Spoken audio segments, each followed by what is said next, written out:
नमस्कार दोस्तों, स्वागत है आप सबका मेरे चैनल कथा डिलाइट पर। आस्था का महापर्व छठ हर साल कार्तिक महीने के शुक्ल पक्ष की चतुर्थी तिथि से शुरू हो जाता है।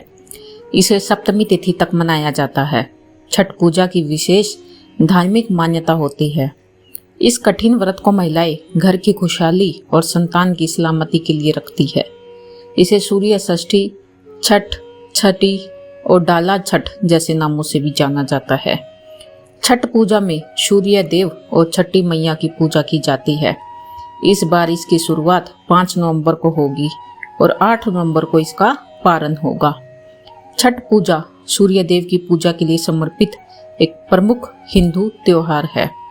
यह बिहार, झारखंड, उत्तर प्रदेश, नेपाल के कुछ हिस्सों में मनाया जाता है। यह त्योहार 4 दिनों तक चलता है। मुख्य अनुष्ठानों में डूबते और उगते सूरज दोनों को प्रार्थना करना शामिल होता है। भक्त विशेष रूप से महिलाएं उपवास रखती है और अपने परिवार के सदस्यों के स्वास्थ्य और कल्याण के लिए प्रार्थना करती है। हर साल छठ पूजा दिवाली से 6 दिन बाद की जाती है। पंचांग के अनुसार इस साल कार्तिक माह के शुक्ल पक्ष की षष्ठी तिथि 7 नवंबर की देर रात 12:41 बजे से शुरू होगी, तो इसका समापन 8 नवंबर की देर रात 12:34 बजे तक होगा। ऐसे में 7 नवंबर गुरुवार के दिन संध्या काल को अर्घ दिया जाएगा। सुबह का अर्घ अगले दिन 8 नवंबर को दिया जाएगा। इसके बाद पारण होगा। छठ पूजा का जो पहला दिन है वो 5 नवंबर 2024 नया खाया होगा। जो इसका दूसरा दिन है वो 6 नवंबर 2024 को खरना होगा। इसका तीसरा दिन 7 नवंबर 2024 संध्या अर्घ होगा और इसका चौथा दिन 8 नवंबर 2024 उषा अर्घ होगा।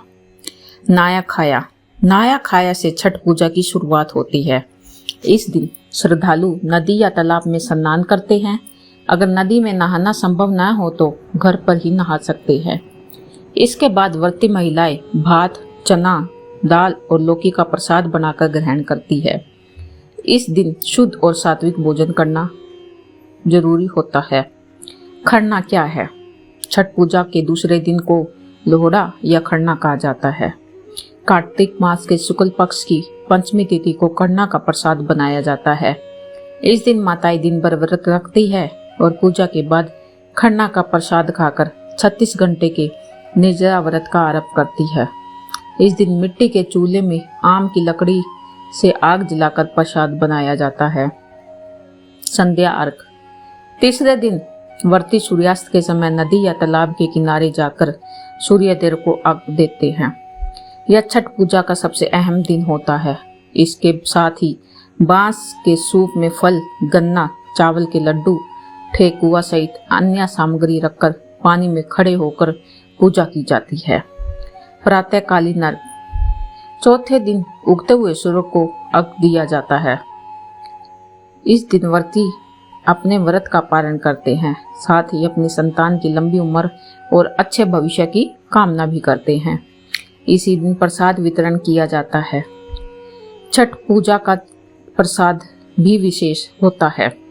छठ पूजा में ठेकुआ, मालपुआ, चावल के लड्डू, फलों और नारियल का प्रसाद के रूप में बांटा जाता है। सबसे पहले ये सारी चीजें सूर्य देव और छठी मैया को अर्पित की जाती है। तो दोस्तों, कैसी लगी आज की हमारी वीडियो? कृपया करके कमेंट बॉक्स में जरूर बताएं। अगर आप मेरे चैनल पे नए हैं तो चैनल को सब्सक्राइब करना ना भूलें और साथ ही साथ नोटिफिकेशन बेल को प्रेस करना भी मत भूलिएगा। अभी मैं आप लोगों से इजाज़त चाहती हूँ। धन्यवाद।